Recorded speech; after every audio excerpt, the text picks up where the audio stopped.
നമസ്തേ. രാംസ് വോയിസിലേക്ക് വീണ്ടും സ്വാഗതം. ദയവായി എല്ലാവരും സബ്സ്ക്രൈബ് ചെയ്യുക, ഷെയർ ചെയ്യുക, അഭിപ്രായങ്ങൾ രേഖപ്പെടുത്തുക. ഞാനിത് പറയാൻ വിട്ടുപോകുന്നതുകൊണ്ടാണ് ഇന്ന് ആദ്യമേ പറയുന്നത്. ടൈറ്റിൽ ശ്രദ്ധിച്ചല്ലോ, നീ ചത്തില്ലേ രോമസിംഹ. എൻ്റെ ഫേസ്ബുക്കിനടിയിലും യൂട്യൂബ് ചാനലിനടിയിലും ഏറ്റവും കൂടുതൽ തെളിഞ്ഞു വരുന്ന കമൻ്റാണ് നീ ചത്തില്ലേ രോമസിംഹ.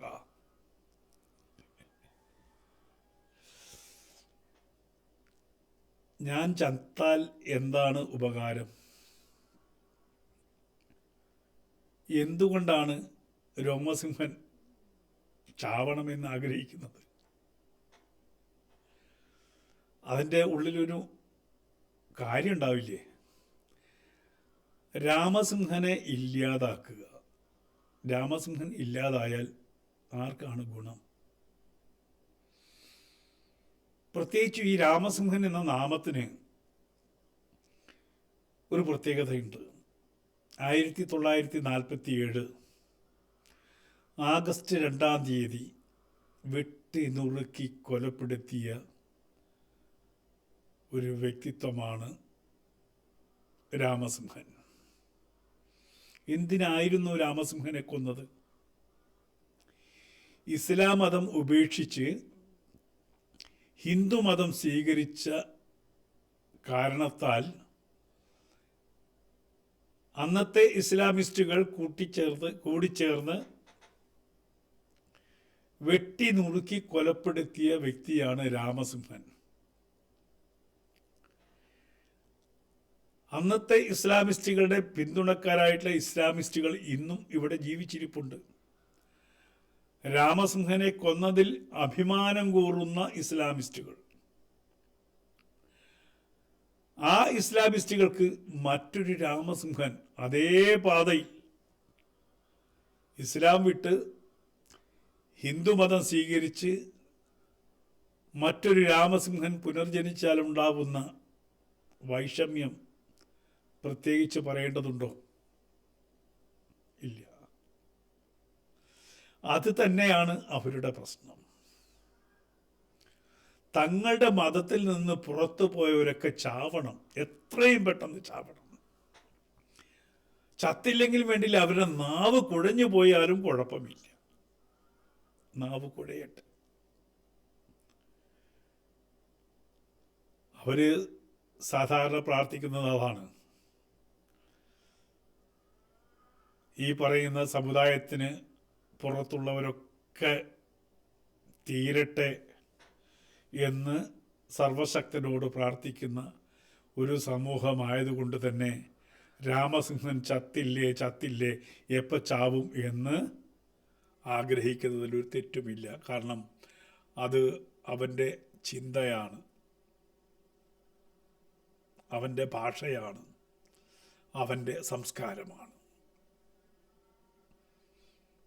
തങ്ങളുടേത് മാത്രം മഹത്വം, ബാക്കിയെല്ലാം മോശത്തിൽ മോശമായത്. അവരെയൊക്കെ വെറുക്കണം, അവർ വെറുക്കപ്പെടേണ്ടവരാണ് എന്ന് ചിന്തിക്കുന്ന ഒരു കൂട്ടം മനുഷ്യർ. എല്ലാവരും അങ്ങനെയാണോ? എല്ലാവരും അങ്ങനെയല്ല എന്ന് പറയാം. പക്ഷേ ചിലരങ്ങനെ പറയുമ്പോൾ അക്കൂട്ടത്തിൽ ആരെങ്കിലും പറയണ്ടേ, അത് പറയുന്നത് മോശമാണ്, ഒരു വ്യക്തിക്ക് അയാൾക്കിഷ്ടപ്പെട്ട മതം സ്വീകരിക്കാൻ ഭാരതം അനുവാദം നൽകുന്നുണ്ട്, അയാൾ പോയതുകൊണ്ട് നിങ്ങൾക്കെന്താണ്, നിങ്ങളെന്തിനാണ് അയാളെ ഉപദ്രവിക്കുന്നത്, അതല്ലെങ്കിൽ അയാളെ തെറി പറയുന്നത് എന്ന് ചോദിക്കാൻ ആരെങ്കിലുമൊക്കെ വേണ്ടേ? അതില്ല എന്നുള്ളതാണ്. അതേസമയം മറ്റു മതങ്ങളിൽ നിന്ന് ആ മതത്തിലേക്ക് ആരും വന്ന് കയറിയാൽ പൂവിട്ട് പൂജിക്കുന്ന ഒരവസ്ഥയുമുണ്ട്. കുറേ കാലം മുമ്പ് കിട്ടിപ്പൊന്തിച്ചു കൊണ്ടുവന്ന ഒരു കവയിത്രിയുടെ കാര്യം അറിയാലോ. ചതിച്ച് മതം മാറ്റിയ ആ സ്ത്രീയുടെ അനുഭവം പലരും വിവരിച്ചിട്ടുണ്ട്. വന്നത് ചതിയായിപ്പോയെന്നും തിരിച്ചു പോകാൻ സാധ്യമല്ലെന്നും തിരിച്ചു പോയി കഴിഞ്ഞാൽ മരണം സംഭവിക്കുമെന്നും പോലും അവർ സംശയിച്ചിരുന്നു എന്ന് പിന്നീട് നമ്മൾ കേട്ടു. തൻ്റെ പ്രിയ വിശ്വാസത്തോട് ചേരാനാവാതെ അവർ വിട പറഞ്ഞു പോയി.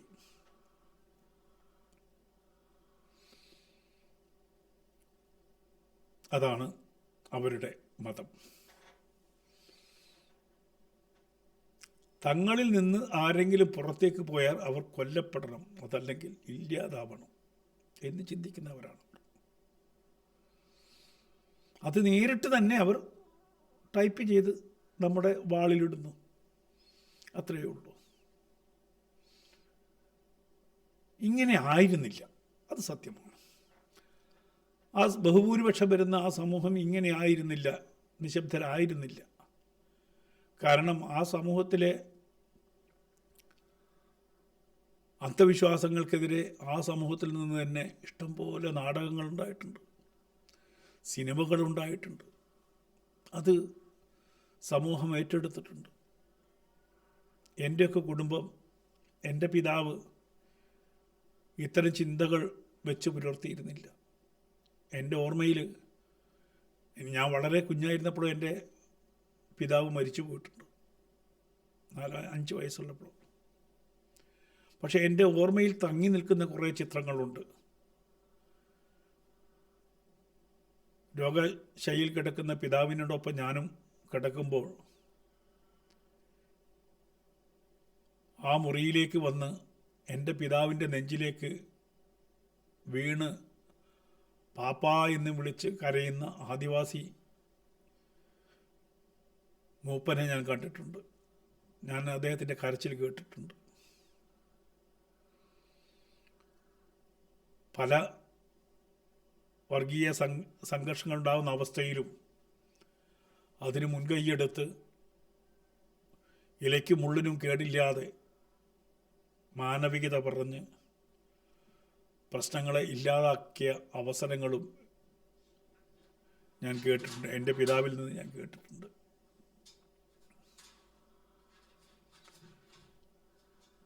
എൻ്റെ കുടുംബത്തിൽ ഞങ്ങളുടെ ഇസ്ലാമിക വിശ്വാസപ്രകാരം ജീവിക്കുന്നതിനേക്കാൾ കൂടുതൽ ആളുകൾ ഇതര സമൂഹത്തിൽ നിന്നുണ്ടായിരുന്നു, ആദിവാസി മേഖലകളിൽ നിന്നുണ്ടായിരുന്നു, ഹൈന്ദവരുണ്ടായിരുന്നു. പിതാവ് മരിച്ചു പോയപ്പോൾ കുഞ്ഞുനാളിലെ പിതാവിൻ്റെ അടുത്ത് വന്ന ഒരു മൂത്തോറനുണ്ടായിരുന്നു. അദ്ദേഹം ഒരു ചെറുമനായിരുന്നു. എന്നെ സ്കൂളിലേക്ക് വിടുമ്പോഴും ഞാൻ സ്കൂളിൽ നിന്ന് തിരിച്ചു വരുമ്പോഴൊക്കെ അക്ബറോ അക്ബറോ എന്ന് വിളിച്ച മൂത്തോറനെ ഞാൻ സ്നേഹിച്ചിരുന്നു. മൂത്തോറൻ എൻ്റെ കുടുംബത്തെ മുഴുവൻ സ്നേഹിച്ചിരുന്നു. ആ മൂത്തോറൻ എൻ്റെ കുടുംബത്തിൻ്റെ ഭാഗമായിരുന്നു. അന്നൊന്നും ഞാൻ കുഞ്ഞുനാളിലെ പഠിച്ച എൻ്റെ സ്കൂളിലോ കലാലയത്തിലോ എൻ്റെ കൂട്ടുകാരുടെ ജാതി എനിക്കറിയില്ലായിരുന്നു. അതിനെക്കുറിച്ച് ചിന്തിച്ചിട്ടില്ല. പ്രത്യേകിച്ച് വയനാട്ടുകാർക്ക് അങ്ങനെ ഗുണമുണ്ട്, അവർ ജാതിയെക്കുറിച്ച് മതത്തെക്കുറിച്ച് ചിന്തിച്ചിട്ടുണ്ടായിരുന്നില്ല. പിന്നീട് ഞാൻ മുമ്പ് പറഞ്ഞതുപോലെ മതം പഠിച്ചപ്പോഴാണ്, മതം എന്നെ പഠിപ്പിച്ചതാണ് പലപ്പോഴും മറ്റുള്ളവരെ വെറുക്കാൻ നമ്മൾ തുടങ്ങിയത്. എങ്കിലും ഞാൻ പറയുന്നു, 70കളുടെ അവസാന കാലഘട്ടത്തിലാണ് കേരളത്തിൽ ഭീകരവാദത്തിൻ്റെ ആദ്യത്തെ, പണ്ട് ഉണ്ടായിട്ടുണ്ട്, 21 അതിനെക്കുറിച്ച് നമ്മൾ സംസാരിച്ചിട്ടുണ്ട്. 21 കഴിഞ്ഞ് വീണ്ടും ശാന്തമായിട്ട് എല്ലാവരും ഒരുമിച്ച് പോകുന്ന അവസ്ഥയിൽ നിന്ന്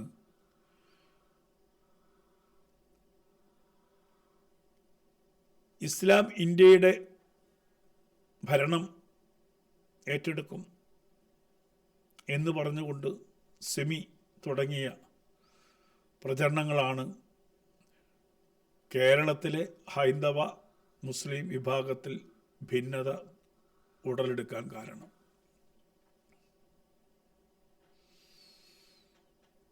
സിമി ഒട്ടിച്ച ഒരു പോസ്റ്റർ ഇപ്പോഴും എനിക്ക് ഓർമ്മയുണ്ട്. സുൽത്താൻ ബത്തേരി കോളേജിൽ ഞാൻ പ്രീ ഡിഗ്രിക്ക് പഠിക്കുമ്പോഴാണ് അവിടെ ഇന്ത്യയുടെ മോചനം ഇസ്ലാമിലൂടെ എന്ന് ഒരു പോസ്റ്റർ ഒട്ടിച്ചു.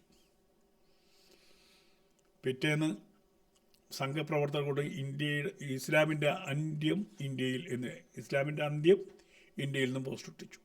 ഞാൻ കാണുന്ന ആദ്യത്തെ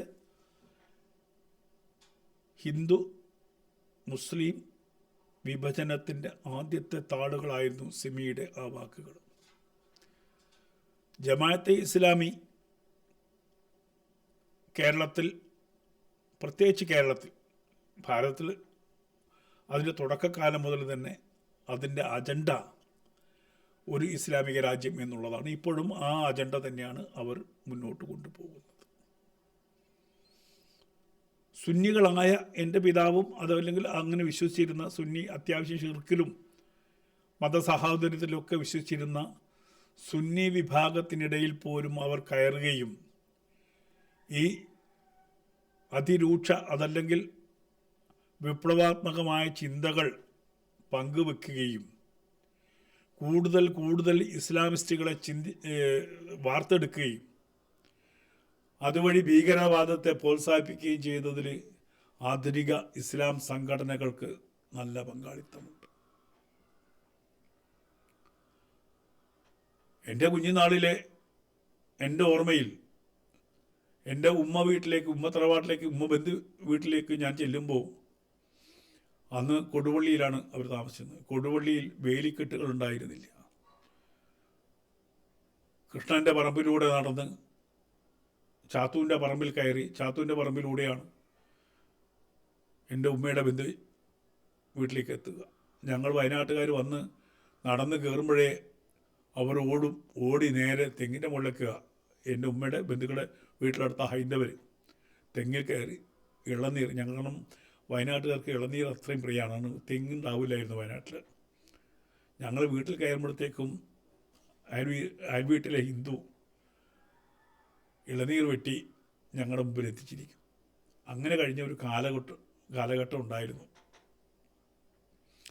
തീവ്ര നിലപാടുകളില്ലാതെ മനുഷ്യരെല്ലാം ഒന്നാണെന്ന് കാണുന്ന അന്ന് എനിക്ക് തോന്നുന്നു വയനാട്ടിലെ മിക്കവാറും ജനങ്ങൾ പൊന്നാനിയിലെ ഉറൂസിനൊക്കെ പോകുന്ന, ഉറൂസുകൾ അന്നുണ്ടാവും. എനിക്ക് എൻ്റെ ഓർമ്മ, അന്ന് ഈ ഉറൂസിന് പോകുമ്പം ഞാൻ ആദ്യമായിട്ട് ഈ ശർക്കര ജിലേബി കഴിക്കുന്നത് ആ കാലഘട്ടത്തിലാണ്. ഉറൂസിന് പോയിട്ട് വരുന്ന ആൾക്കാർ.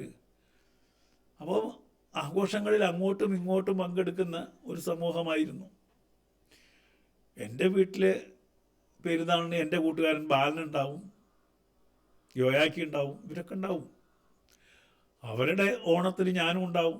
അങ്ങനെ ഓണവും വിഷുവും പെരുന്നാളുമെല്ലാം പരസ്പരം സഹകരിച്ച് പോയ ഒരു സമൂഹമായിരുന്നു നമ്മുടേത്.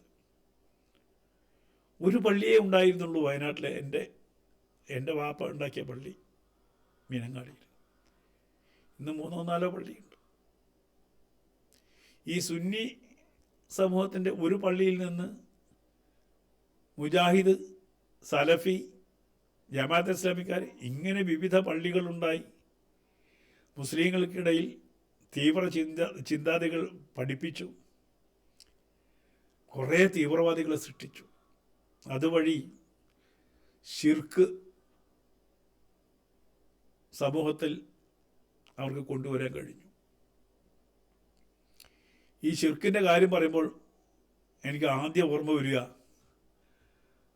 ഞാനും അക്ബർ കക്കട്ടിലും കൂടി സൗദി അറേബ്യയിൽ പോയപ്പോൾ മദീനത്ത് താമസിച്ചിരുന്നു. അപ്പോൾ അവിടെ നിന്ന് ഞങ്ങൾ ഉള്ളോട്ട് പോയിട്ട് ഒരു ഹൈന്ദവ ഫാമിലിയിൽ അവിടെ പോയി ഭക്ഷണം കഴിച്ചുകൊണ്ടിരിക്കുമ്പോൾ അവിടെ ഒരു കാസറ്റ് ഇട്ട് അവർ കേൾപ്പിച്ചു. അവിടുത്തെ പള്ളിയിലെ ഒരു മലയാളിയായിട്ടുള്ള ഇമാം ഈ ഹൈന്ദവർ കൊടുക്കുന്ന ഭക്ഷണം, ഓണത്തിന് കൊടുക്കുന്ന ഭക്ഷണം, ക്രിസ്മസിൻ്റെ കേക്ക്, ഇത് കഴിക്കാൻ പാടില്ല, ശിർക്കാണ്, അവർ തന്നാൽ വാങ്ങിച്ചോളൂ, പക്ഷെ അത് പുറത്ത് കൊണ്ടുപോയി കുപ്പത്തൊട്ടിയിലിടണം എന്ന് പറഞ്ഞ ഒരു പ്രസംഗം പഴയ കാസറ്റിലിട്ട് എന്നെ കേൾപ്പിക്കുകയുണ്ടായി. അത് കഴിഞ്ഞ് അക്ബർ കക്കട്ടിൽ അങ്ങനെയും മനുഷ്യരുണ്ടോ എന്നാൽ അയാളെ കാണണം എന്നൊക്കെ പറഞ്ഞ് വാശി പിടിക്കുകയും അദ്ദേഹത്തെ കാണുകയും, ഞാൻ പറഞ്ഞു എൻ്റെ പേര് പോലും പറയരുതെന്ന് പറഞ്ഞു. അദ്ദേഹത്തെ കണ്ട അനുഭവമുണ്ട്, അത് പിന്നെ പറയാം.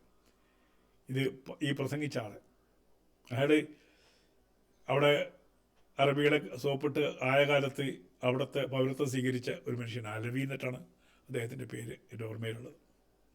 ഇത് 2003 കാര്യം ഞാൻ പറയുന്നത്. അപ്പോൾ 2003 ഈ ഷിർക്ക് എന്നുള്ള ഹിന്ദുവിൻ്റെ ഭക്ഷണം, ഓണത്തിൻ്റെ ഭക്ഷണം, ക്രിസ്ത്യാനികളുടെ കേക്ക് അത് കഴിക്കുന്നത് ഷിർക്കാണ്. അതുപോലെ എനിക്ക് ഷിർക്കൊന്നും അറിയില്ല. ഞാൻ ഭാരതം തന്നാലും ഓണത്തിൽ തന്നാലും ഇപ്പോഴും അങ്ങനെ തന്നെ കേട്ടോ, ഒരു ഷിർക്കുമില്ല എനിക്ക്. ആഹാരം ആര് തന്നാലും ഞാൻ കഴിക്കും. അപ്പോൾ അങ്ങനെ ഈ ഷിർക്ക്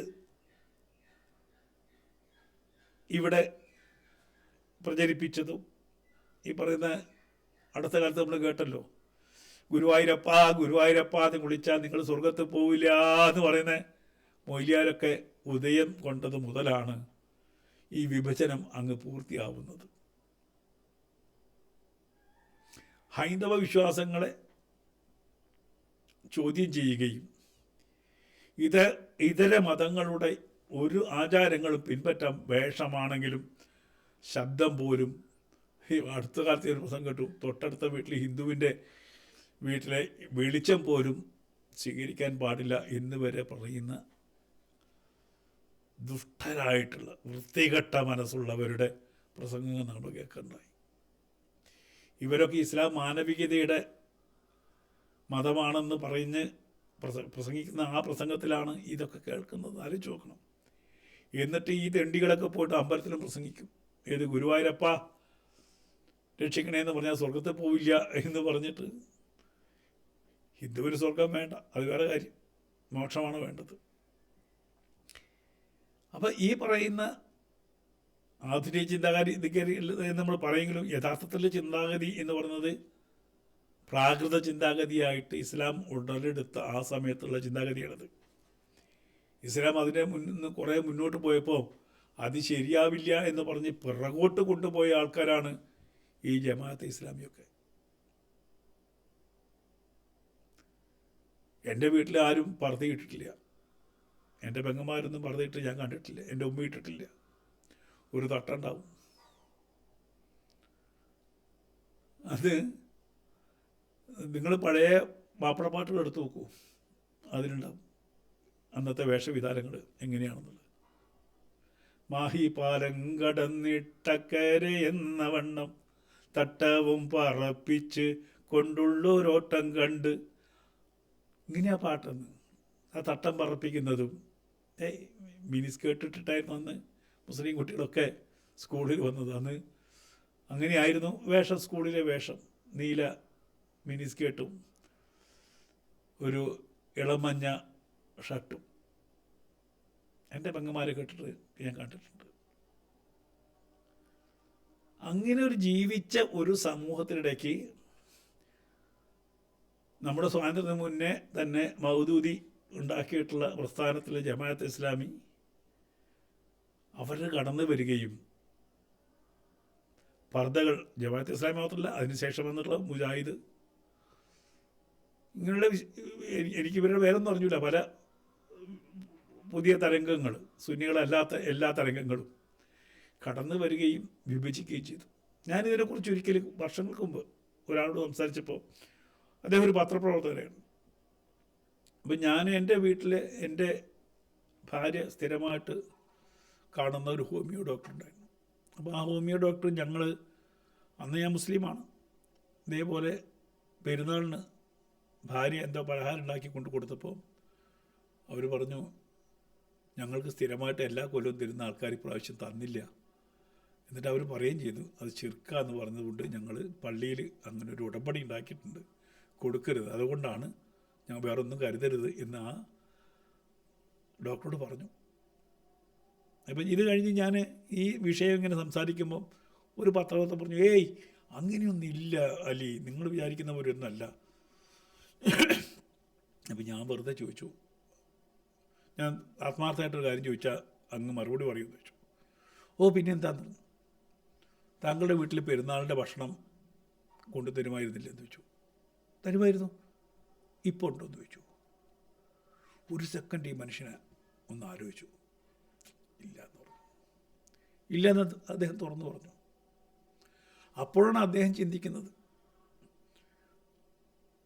എന്നാൽ ഇത് ഞാൻ കുവൈറ്റിൽ ജീവിച്ചിരുന്നപ്പോൾ അവിടെ നോമ്പിന് അവിടുത്തെ മുസ്ലിം അറബി കുടുംബം അവിടെ ഉണ്ടാക്കുന്ന ആഹാരം ഈ പറയുന്ന ഹിന്ദുക്കളായിട്ടുള്ള ആൾക്കാർ ജോലി ചെയ്യുന്ന ക്യാമ്പിലേക്കും അതേപോലെ എൻ്റെ ഫ്ലാറ്റിലേക്കും പോലും, ഞങ്ങളന്ന് താമസിക്കുന്ന ഫ്ലാറ്റുകൾ അവിടേക്ക് പോലും വലിയ തളികയിൽ ആഹാരം കൊടുത്തു വിടും.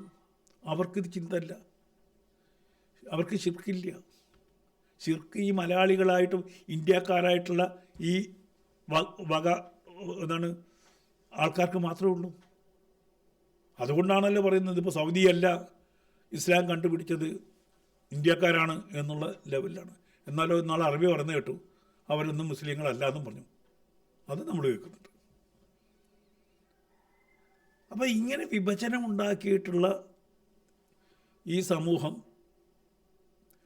ഏറ്റവും കൂടുതൽ വിഷം സമൂഹത്തിൽ കുത്തി വയ്ക്കുന്ന പണ്ഡിതന്മാരെന്ന് പറയുന്ന വിഡ്ഢികളായിട്ടുള്ള കുറേ മതപ്രാസംഗികർ, ഇവരൊക്കെയാണ് ഇവിടെ വിഭജനം ഉണ്ടാക്കിയത്. സക്കീർ നായിക്ക് പോലുള്ള മാനവിക വിരുദ്ധരാണ് ഇവിടുത്തെ കുട്ടികളെ ഇസ്ലാമിസ്റ്റുകളാക്കി ഈ പറയുന്ന തീവ്രവാദികളാക്കി മാറ്റിയത്. നിങ്ങളൊന്ന് ആലോചിച്ചിട്ടുണ്ടോ, ഈ മോദി വന്നില്ലായിരുന്നെങ്കിൽ ഈ തീവ്രവാദം എത്രമാത്രം ഭാരതത്തിൽ പൊന്തി വരുമായിരുന്നു, എത്ര ലഹളകൾ ഉണ്ടാക്കുമായിരുന്നു, എത്ര രക്തച്ചൊരിച്ചിൽ ഉണ്ടാക്കുമായിരുന്നു. വളരെ സമർത്ഥമായി അന്വേഷിച്ച് ഈ കൊടിയ വിഷങ്ങളെ മുഴുവൻ പിടിച്ചകത്തിട്ടത് കൊണ്ടല്ലേ നമ്മളിന്ന് മനസ്സമാധാനമായി ജീവിക്കുന്നത്. ഈ തീവ്രവാദത്തിൻ്റെ അടിവേരറുക്കാൻ കോൺഗ്രസ്സുകാർക്ക് കഴിയുമായിരുന്നു. അപ്പോൾ രാജ്യം ചില സമയത്ത് ചില അവതാരങ്ങളെ തരും. ഞാനത് വിശ്വസിക്കുന്ന ആളാണ്. ഭാരതത്തിൽ നമ്മൾ ഈ പ്രവാചകൻ, അവസാനത്തെ പ്രവാചകൻ എന്ന് പറഞ്ഞ തത്വം ഭാരതത്തിൽ ഞാൻ അവതാരമാകാം, മോദി അവതാരമാകാം, ആരും അവതാരമാകാം. ചിലപ്പോൾ രാജ്യം ക്ഷയിക്കുന്ന സമയത്ത്, ധർമ്മം ക്ഷയിക്കുന്ന സമയത്ത് അവിടെ ഒരു ഭരണാധികാരി ഉണ്ടാവും ഇതിനെ പൂട്ടാൻ, പിടിച്ചു നിർത്താൻ. അങ്ങനെ ഭാഗ്യം സിദ്ധിച്ച വ്യക്തിയാണ് ഈ പറയുന്ന മോദിജി. ഈ ഭാരതത്തിലെ തീവ്രവാദ വേരുകളെ മുഴുവനായിട്ടില്ല, ഇപ്പോഴും ഇനിയും പൊന്തി വരുന്നുണ്ട്. അത് പൊന്തിക്കൊണ്ടിരിക്കും. കാരണം ഈ ഇസ്ലാമിസ്റ്റുകൾ ഒരിക്കലും നിലപാട് മാറ്റില്ല. അവർ പുതിയ ഇരകളെ സൃഷ്ടിച്ചുകൊണ്ടേയിരിക്കും. അവർ യുവാക്കൾക്കിടയിൽ ഈ വിഷം കുത്തിവെച്ച് ഈ തീവ്രവാദ സമസ്യകൾ കുത്തിവെച്ച് ഈ ഒരിക്കലും പഠിക്കാൻ പാടില്ലാത്ത ഖുർആനിക് വേഴ്സസ് പകർന്നു നൽകി അവരെ മനപരിവർത്തനം ചെയ്ത് ഭീകരവാദികളാക്കിക്കൊണ്ടേയിരിക്കും. അത്തരം ഭീകരവാദത്തിലേക്ക് തൊട്ടടുത്ത് നിൽക്കുന്ന ആളുകളാണ് ഇവിടെ വന്നിട്ട് രാമസിംഹ നീ ചത്തില്ലേ എന്ന് ചോദിക്കുന്നത്, രോമസിംഹ നീ ചത്തില്ലേ എന്ന് ചോദിക്കുന്നത്. അവർ തക്കം പാത്തിരിക്കുകയാണ്.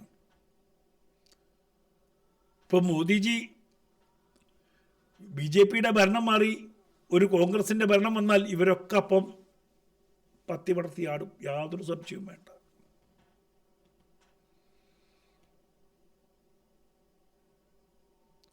എന്നാൽ മറിച്ച് കേരളം വിട്ട് UPയിലൊക്കെ മാറ്റങ്ങൾ വന്നു, ഒരുപാട് മാറ്റങ്ങൾ വന്നു. അവിടെ പണി നടക്കുന്നില്ല.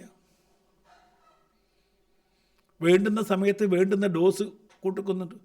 അത് JCB ആയിട്ടും ബുൾഡോസറായിട്ടും കൊടുക്കാനുള്ളത് കൃത്യമായി കൊടുത്തപ്പോൾ അവിടെ മാറി.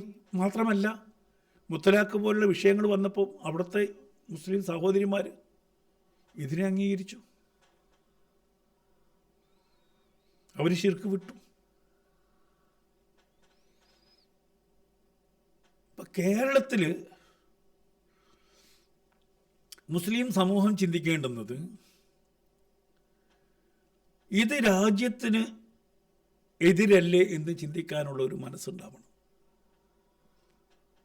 അത്തരത്തിലുള്ള അതിനെ അനുകൂലിക്കുന്ന, അതല്ലെങ്കിൽ പൂർണ്ണമായിട്ടും ഇതിനെ ആശ്ലേഷണം ചെയ്യാതെ, അള്ളാൻ്റെ ലോയെ ആശ്ലേഷണം ചെയ്യാതെ, അതിന് ഈ 21-ാം നൂറ്റാണ്ടിൽ മാറ്റങ്ങൾ വേണം, പരിവർത്തനം വേണം എന്ന് ചിന്തിക്കുന്ന ഒരു സമൂഹം ഉണ്ടായി വരണം. അതുണ്ടാവില്ല.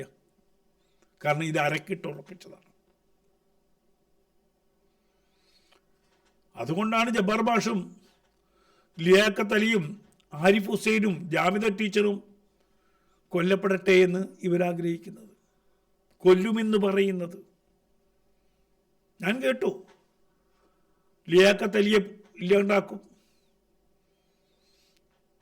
ആരിഫ് ഹുസൈനോട് ധൈര്യമുണ്ടോ നിനക്ക് പുറത്തിറങ്ങാൻ, തട്ടിക്കളയും എന്ന് പറയുന്ന വാക്കുകൾ നമ്മൾ കേട്ടു. അപ്പം സത്യം പുറത്ത് വരുന്നതിൽ, സത്യം സമൂഹം മനസ്സിലാക്കുന്നതിൽ ഇവർക്ക് അതിയായ ദുഃഖമുണ്ട്, വിഷമമുണ്ട്. ഒരു പക്ഷേ ലിയാഖത്ത് അലിയൊക്കെ ഇങ്ങനെ സംസാരിക്കാൻ തുടങ്ങിയിട്ട് 3-4 വർഷമാവുന്നുള്ളൂ. ഞാൻ 10-20 വർഷമായി.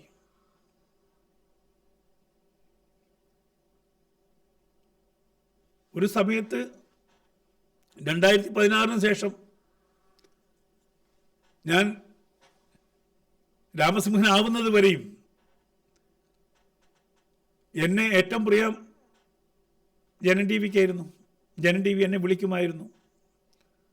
അന്ന് ഇത് സംസാരിക്കാൻ ഞാൻ മാത്രമേ ഉണ്ടായിരുന്നുള്ളൂ. ഓ അബ്ദുള്ളയോട് തല്ലുകൂടാൻ ഞാൻ മാത്രമേ ഉണ്ടായിരുന്നുള്ളൂ. അതിനുശേഷമാണ് ഇവരൊക്കെ വന്നത്. ഞാനിത് 10-20 കൊല്ലമായിട്ട് ഈ പറയുന്ന തീവ്രവാദത്തിനെതിരെ സംസാരിച്ചു തുടങ്ങിയിട്ട് 10-20 കൊല്ലമായി. ഈ ശിർക്കിനെതിരെ സംസാരിക്കാൻ തുടങ്ങിയിട്ട് 10-20 വർഷമായി. അത് മുസൽമാനായിട്ട് തന്നെയാണ്, എക്സ് മുസ്ലിം പോലും ആയിട്ടില്ല. ഈ തുമ്പ് എത്തലിനെതിരെ ആദ്യമായിട്ട് ഒരു ചെറുകഥ എഴുതി പ്രസിദ്ധീകരിച്ചത് ഞാനാണ്, വർഷങ്ങൾക്ക് മുമ്പ്. ഈ സുന്നത്ത് കർമ്മം നിരോധിക്കേണ്ടതാണെന്ന് ആദ്യമായിട്ട് പറയുന്നത് ഞാനാണ്, വർഷങ്ങൾക്ക് മുമ്പ് പറഞ്ഞു.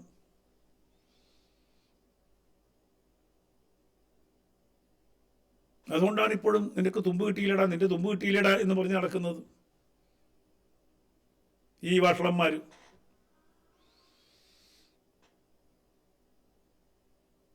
ഇപ്പോഴാണ് ഈ ഒരു പക്ഷേ ഒരുമിച്ച് കുറേ എക്സ് മുസ്ലിംസ് ഉണ്ടാവുന്നു,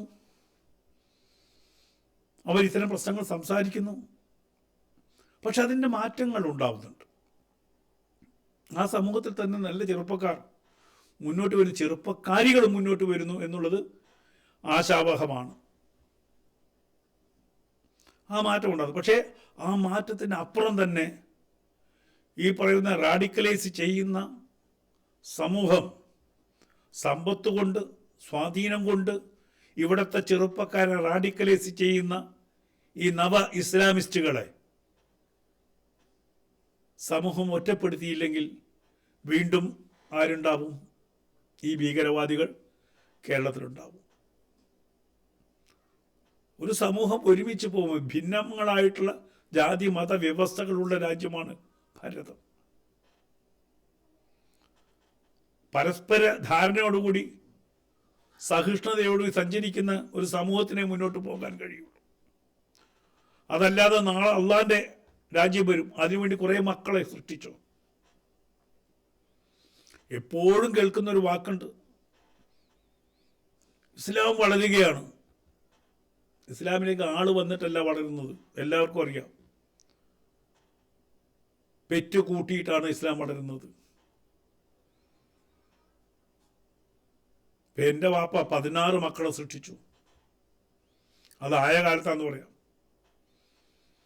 ഇപ്പം ഇന്ന് ഒരു ക്രിസ്ത്യൻ ഫാമിലിയോ ഒരു ഹിന്ദു ഫാമിലിയോ 2 കുട്ടികളിൽ കൂടുതൽ സൃഷ്ടിക്കുന്നില്ല. കാരണം എന്താണ്? അവർ ആധുനിക ജീവിതത്തിലെ നമ്മുടെ സമ്പദ് വ്യവസ്ഥ, രാജ്യത്തിൻ്റെ ആളുകളുടെ എണ്ണം അധികമായാൽ അത് രാജ്യത്തിന് ദോഷകരമാകും എന്നുള്ള ബോധ്യം, വിദ്യാഭ്യാസം,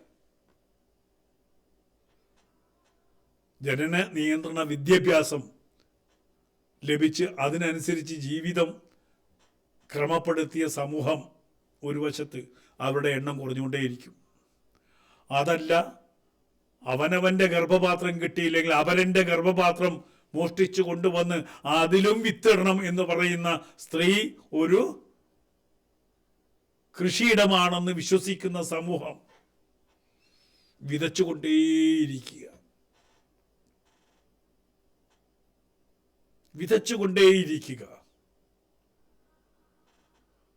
മാത്രമല്ല, അന്യ സമൂഹം വളരാതിരിക്കാനുള്ള മറ്റു വഴികൾ സ്വീകരിക്കുക. അത് നമ്മൾ കണ്ടറിഞ്ഞു അടുത്ത കാലത്ത്.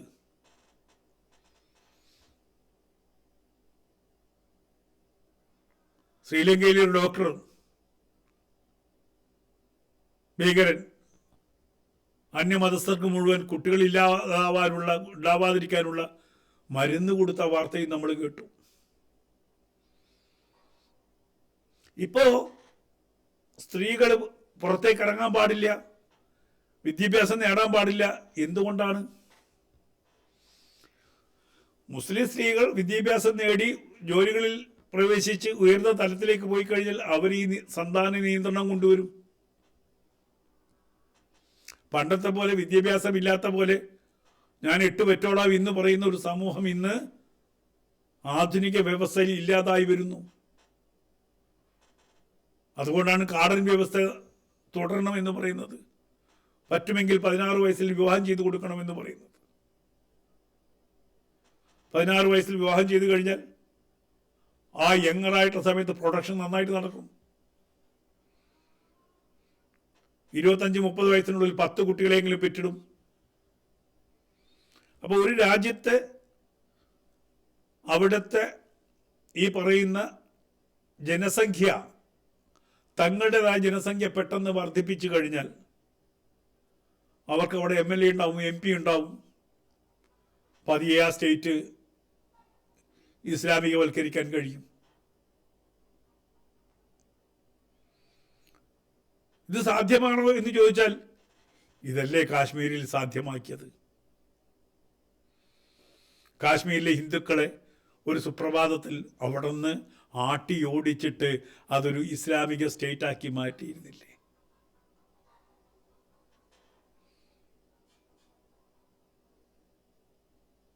സംഭവിച്ചു. കേരളത്തിൽ 100 വർഷം മുമ്പ് സംഭവിച്ചു. 1921 അന്ന് മലപ്പുറം ജില്ലയിൽ ഏറനാട്, വള്ളുവനാട് പ്രദേശത്ത് ഹൈന്ദവരെ മുഴുവൻ ഓടിച്ച് അവിടെ ഇസ്ലാമിക രാജ്യമുണ്ടാക്കി പ്രഖ്യാപിച്ചു. ആ രാജ്യം എങ്ങനെയാണ് ഇല്ലാതായത്? ഗൂർഖ വന്നിട്ട് ആ ഗൂർഖ കത്തികൾ കൊണ്ടാണ് ആ ഇസ്ലാമിക രാജ്യം ഇല്ലാതായത്. അതിനു മുമ്പ് ടിപ്പു സുൽത്താൻ മലബാറിനെ ഇസ്ലാമിക രാജ്യമായി പ്രഖ്യാപിച്ചു. ആ സ്വപ്നം ഇന്നും ബാക്കി കിടക്കുകയാണ് ആ സമൂഹത്തിൽ.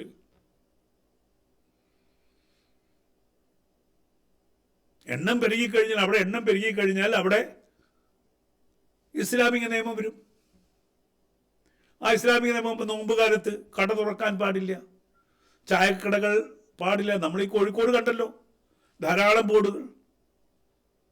ഹോട്ടലുകൾ അടയ്ക്കണം നോമ്പ് കാലത്ത്. അപ്പോൾ അവിടെയുള്ള ന്യൂനപക്ഷമായിട്ടുള്ള ഹൈന്ദവന് ആഹാരം കഴിക്കണ്ട, വെള്ളം കുടിക്കണ്ട.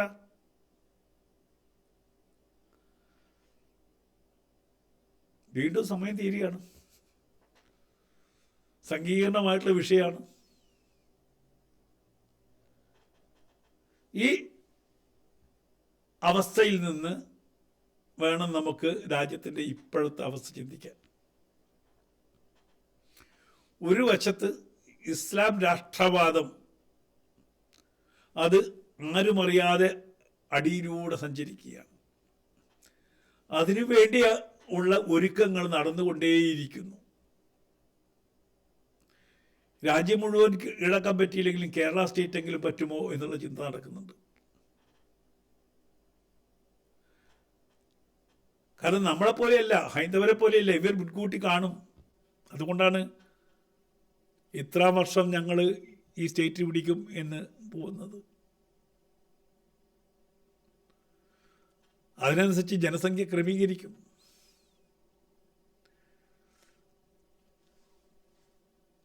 നമ്മുടെ പാർലമെൻറ്റ് ഒന്നും കൂടി വികസിപ്പിക്കാൻ വേണ്ടി 2 MLA 2-3 MLA കൂട്ടാൻ വേണ്ടിയിട്ട് വിഭജനം ആവശ്യപ്പെടും. മലപ്പുറം 2ആയി വിഭജിക്കണമെന്ന് പറയും. അങ്ങനെ വിഭജിക്കപ്പെടുമ്പോൾ MP-മാരുടെ എണ്ണം കൂടി, MLA-മാരുടെ എണ്ണം കൂടി.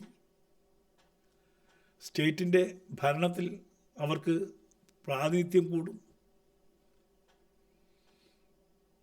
മറ്റു പാർട്ടികൾ അവർക്ക് അനുകൂലമായിട്ട് എപ്പോഴും ചെരിഞ്ഞു നിന്ന് വളരാനുള്ള ഒരു പ്രവണത ഉണ്ടാക്കി കൊടുക്കും. അതാണ് സംഭവിക്കുന്നത്.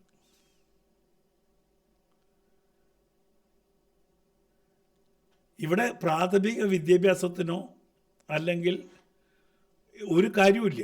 കാരണം ഇതിലിപ്പം MBBS ഡോക്ടർമാർ, എൻജിനീയർമാരൊക്കെയാണ് ഈ യാഥാസ്ഥിക മനോഭാവം വെച്ചിടുന്ന ഇസ്ലാമിസ്റ്റുകൾ. എൻ്റെ ജീവിതാനും ഞാൻ 100 പുസ്തകങ്ങൾ വായിച്ചിട്ടില്ല കാര്യങ്ങൾ പറയുന്നത്. എൻ്റെ ജീവിതം എന്നെ പഠിപ്പിച്ചതാണ്, എൻ്റെ അനുഭവങ്ങൾ എന്നെ പഠിപ്പിച്ചതാണ്, എൻ്റെ വലിയ കുടുംബം എന്നെ പഠിപ്പിച്ചതാണ്. ഇതിന് 100 പുസ്തകങ്ങൾ വായിക്കേണ്ട കാര്യമൊന്നുമില്ല. ഈ ജിഹാദിസ്റ്റുകളുടെ ലക്ഷ്യം എന്താണെന്ന് അറിയാൻ ഒരാളോട് സംസാരിച്ചാൽ മതി. 2003 ഞാൻ കുവൈറ്റിലുണ്ടായിരുന്നപ്പോൾ ഒരു സുഹൃത്തിനോട് ഞാൻ ചോദിച്ചു, എൻജിനീയറാണ് ആൾ, നിങ്ങളുടെ തൊട്ട് വീട്ടിൽ ഒരു ഹിന്ദു ഉണ്ട്, അതിനപ്പുറത്ത് മറ്റൊരു മുസൽമാനുണ്ട്, അവർക്ക് 2 പേർക്കും ഒരേ സമയത്ത് പ്രശ്നം വന്നാൽ നിങ്ങൾ ആദ്യം ആരുടെ പ്രശ്നത്തിൽ ഇടപെടും? അദ്ദേഹം എന്നോട് പറഞ്ഞു, മൂന്നാമത് കിടക്കുന്ന മുസൽമാൻ്റെ പ്രശ്നത്തിലാണ് ഞാൻ ഇടപെടുക, അവനെയാണ് ഞാൻ സഹായിക്കുക. എൻ്റെ തൊട്ടടുത്തുള്ള ഹിന്ദുവിനെ സഹായിക്കാൻ എനിക്ക് ബാധ്യതയില്ല. ഒരു എൻജിനീയറിങ് കഴിഞ്ഞ കുട്ടി എൻ്റെ അടുത്ത് പറഞ്ഞതാണ്. എൻ്റെ ജീവിതത്തിൽ ഏറ്റവും കൂടുതൽ മാറ്റമുണ്ടാക്കിയ ഒരു കാലഘട്ടമായിരുന്നു കുവൈറ്റിൽ 2 വർഷം ഞാൻ നിന്നപ്പോൾ. അന്നാണ് അന്ന് വിശ്വാസിയല്ലാത്ത എന്നെ വിശ്വാസം കൂട്ടാൻ വേണ്ടിയിട്ട് എൻ്റെ വേണ്ടപ്പെട്ടവരെല്ലാം കൂടി കൊണ്ടുപോയി അവിടുത്തെ ഇസ്ലാമിക് സ്റ്റഡി സെൻറ്ററിൽ കൊണ്ടുപോയിട്ട്, എനിക്ക് അതുവരെ ഞാൻ ഖുർആൻ വായിച്ചിരുന്നില്ല, ഒരു ഖുർആൻ എടുത്തു നിന്ന് എന്നെ മുസൽമാനാക്കാൻ ശ്രമിച്ചതാണ്. ഞാനൊരു കമ്മ്യൂണിസ്റ്റുകാരനായിരുന്നു, അന്ന് കമ്മ്യൂണിസ്റ്റ് ചിന്താധികാരൻ. ഒരു ഈശ്വരനില്ലാന്ന് പറഞ്ഞ് നടക്കുന്ന സമയമാണ്. ആ സമയത്ത് എന്നിൽ ഇസ്ലാമിസം കൂട്ടാൻ വേണ്ടിയിട്ട് എനിക്ക് കുറേ പുസ്തകങ്ങൾ തന്നു. അപ്പോൾ കുവൈറ്റിൽ എനിക്ക് ഒരു പണിയുണ്ടായിരുന്നില്ല. എന്നാൽ പിന്നെ ഇത് തന്നെ നടക്കട്ടെ എന്ന് പറഞ്ഞ് ഇത് പല ആവർത്തി വായിച്ചപ്പോഴാണ് ഇതിൻ്റെ പൊള്ളത്തരം മുഴുവനും, ഇതിൻ്റെ അല്പം പോലും ഇതിൽ ശാസ്ത്രമില്ല, മനുഷ്യത്വമില്ല എന്ന് ബോധ്യപ്പെടുന്നത് കുവൈറ്റിൽ വെച്ചാണ്. അവിടെ എനിക്കിത് വാങ്ങിച്ച് തന്നവരോട് ഞാൻ തർക്കിച്ചു. ആ അനുഭവം പിന്നീട് പറയാം. അവരെൻ്റെ അടുത്തൊരു എന്നെയും കൊണ്ടൊരു വലിയ പഠിപ്പുള്ളൊരാളത്ത് പോയി. അതിപ്പോൾ ഞാൻ പറയാൻ പാടില്ല, കാരണം അന്ന് അദ്ദേഹം പറഞ്ഞ, എന്നെ മാറ്റി നിർത്തി പറഞ്ഞ കാര്യങ്ങൾ ഇപ്പോൾ എനിക്ക് പറയാൻ പറ്റില്ല, കാരണം അദ്ദേഹം അവിടെ ജീവിച്ചിരിപ്പുണ്ടാവും.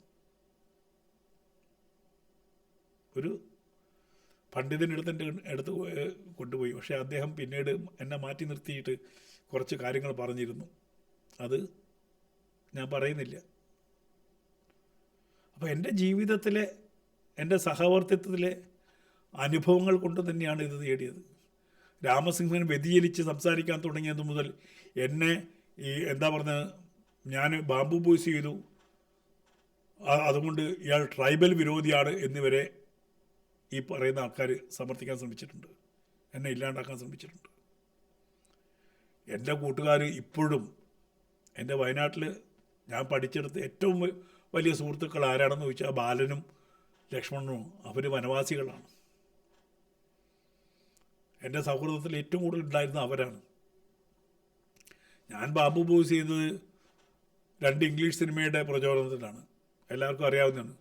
ജോർജ് ഓഫ് ദ ജംഗിളും പിന്നെ മറ്റൊന്ന് പേര് മറന്നുപോയി. 2 ഹ്യൂമർ സിനിമകളായിരുന്നു. അതിനെപ്പോലും തിരിച്ച് മറിച്ച് ഞാൻ ട്രൈബ്സിനെ കളിയാക്കുന്നു എന്ന് പറഞ്ഞിട്ട് കൊണ്ടുവന്ന് മറ്റേ സിനിമയുടെ പേര് ബ്യൂട്ടിഫുൾ പീപ്പിൾ. അപ്പം ഞാൻ ഈ പറയുന്ന രീതിയിൽ ഈ ഇസ്ലാമിക റാഡിക്കൽസിനെ വിമർശിക്കുമ്പോൾ എന്നെ തന്നെ ഇല്ലാതാക്കണം. എപ്പോഴും ഞാൻ രാമസിംഹനായി മാറിയപ്പോൾ എന്താ പറഞ്ഞത്? അയ്യോ, ഇയാൾ കാപട്യക്കാരനാണ്, ഇയാൾ ഹിന്ദുക്കളെ ചതിക്കാൻ വേണ്ടി വരുന്നതാണ്. ഹിന്ദുക്കളടുന്ന് എന്താ പറ്റിക്കാൻ പറ്റും? ഹിന്ദുക്കളടുത്ത് വല്ലതുണ്ടോ? ഈ മണകുണാഞ്ചന്മാരൊന്ന് ചിന്തിക്കണ്ടേ? ഞാൻ വയല് പറയാൻ പോയി കഴിഞ്ഞാൽ എനിക്ക് എത്ര സമ്പാദ്യം ഉണ്ടാവും? അത്യാവശ്യം നന്നായിട്ട് വയല് പറയാനൊക്കെ എനിക്ക് പറ്റും. ആ ടോണ് ബഹുമാനപ്പെട്ട മുഅ്മിനീങ്ങളെ ഒരു കാര്യം ചോദിക്കും, ഇങ്ങനെ പറയാൻ എളുപ്പമാണ്. ഈ ഇസ്ലാമിക സമൂഹത്തെ എനിക്ക് വേണമെങ്കിൽ പറ്റിക്കാം. നല്ല പണവും നല്ല കാശും നല്ല സൗകര്യങ്ങളും കിട്ടും. ഒരു ഇസ്ലാം പ്രബോധകനായാൽ വെറുതെ ഈ ജബ്ബാർ മാഷയും ഈ പറഞ്ഞ ജാമ്യ ടീച്ചറേയും 4 ചീത്ത പറഞ്ഞു കഴിഞ്ഞാൽ അങ്ങനെ യൂട്യൂബിൽ നിന്ന് ലക്ഷങ്ങൾ ഉണ്ടാക്കുന്ന ആൾക്കാരുണ്ട്. ഇവരെ എതിർക്കുന്നത് കൊണ്ട് മുസ്ലിങ്ങൾ മുഴുവനും സപ്പോർട്ട് ചെയ്യുന്ന ഒരു വിവരവും വെള്ളിയാഴ്ചയില്ലാത്ത ബ്ലോഗർമാരുണ്ട്. ഈ പറയുന്ന ജാമ്യ ടീച്ചറേയും ഈ പറയുന്നത് അതിൽപ്പെട്ടതാണ് ഈ ഉണ്ണാക്കന്മാരും. വിവരം അടുത്തുകൂടി പോയിട്ടില്ല. ഈ പറയുന്ന ഇസ്ലാം നിയമങ്ങൾക്ക് വിരുദ്ധരായിട്ട്, ഇസ്ലാമിക വീക്ഷണങ്ങൾക്ക് വിരുദ്ധമായിട്ട് സംസാരിക്കുന്നവരെ എതിർക്കുക എന്നുള്ള അർത്ഥത്തിൽ കോടികൾ സമ്പാദിക്കും. എന്നാൽ പിന്നെ എനിക്ക് ആ വഴിക്ക് പോയാൽ പോരെ. ഹിന്ദുവിൻ്റെ അമ്പലത്തിൽ ഒരു പ്രഭാഷണത്തിന് പോയി കഴിഞ്ഞാൽ ഒരു ദക്ഷിണ കിട്ടും. എത്രയെന്നറിയോ? എനിക്ക് മാക്സിമം കിട്ടുക 2000 മുതൽ 4000 വരെ. അത് വണ്ടിക്കൂലിയും കഴിഞ്ഞ് തിരിച്ച് വരുമ്പോൾ ഒന്നും ഉണ്ടാവില്ല. സ്വാമിജിയുടെ ഞാൻ കഴിഞ്ഞ എപ്പിസോഡിൽ പറഞ്ഞ അവസ്ഥയാണ്. ഏത് ഹിന്ദു ക്ഷേത്രത്തിലാണ് പണമുള്ളത് ഒരു പ്രഭാഷകന് കൊടുക്കാൻ? എത്ര പ്രഭാഷകരുണ്ട് ഹൈന്ദവ സമൂഹത്തിൽ? കുറേ കാലം പോകും, എല്ലാവരും മടുക്കും. പിന്നെ സ്വന്തം കയ്യിൽ നിന്ന് പണം ചിലവഴിച്ച് വേണം ഇതിന് പോകാൻ. എങ്കിലും ആ ധർമ്മമാണല്ലോ വലുത് എന്ന് അറിഞ്ഞു പോകുന്നവരോ പലരും. സമ്പാദിക്കാൻ പോകുന്നവരാരും തന്നെ ഇല്ല. കയറി വന്നാൽ ഭാഗവതമൊക്കെ ചൊല്ലുന്ന ആൾക്കാർക്ക് ഒരു കൂലി കിട്ടുമായിരിക്കും. ഒരു ഹൈന്ദവ പ്രഭാഷകനെ സംബന്ധിച്ചോളം ഒരു വാല്യൂ കൊടുത്തിട്ട് ലക്ഷങ്ങൾ കൊടുത്തിട്ട് കൊണ്ടുവന്ന് പ്രഭാഷണം നടത്തുന്ന സംവിധാനമൊന്നും ഹിന്ദുവിനില്ല. അതൊക്കെ മുസൽമാനാണ്. അവർക്ക് ഒരു വയല് പറയാൻ കൊടുക്കുന്നത് ലക്ഷങ്ങളാണ്. അവരവിടെ വന്ന് ലേലം വിളിച്ചും ഈ മതം കുത്തി നിറച്ചും പള്ളിക്ക് വേണ്ടുന്ന സമ്പാദ്യങ്ങൾ അവരുണ്ടാക്കി കൊടുക്കും. എന്നിട്ടാണ് പറയുന്നത് ഞാൻ ഹിന്ദുവായത് ഹിന്ദുക്കളെ പറ്റിച്ച് കാശുണ്ടാക്കാനാണ്. ഹൈന്ദവനായതുകൊണ്ട് തന്നെ എൻ്റെ ജീവിത മേഖലയിൽ ഉള്ള വരുമാനം നഷ്ടപ്പെട്ടവനാണ് ഞാൻ. നന്ദി, നമസ്കാരം.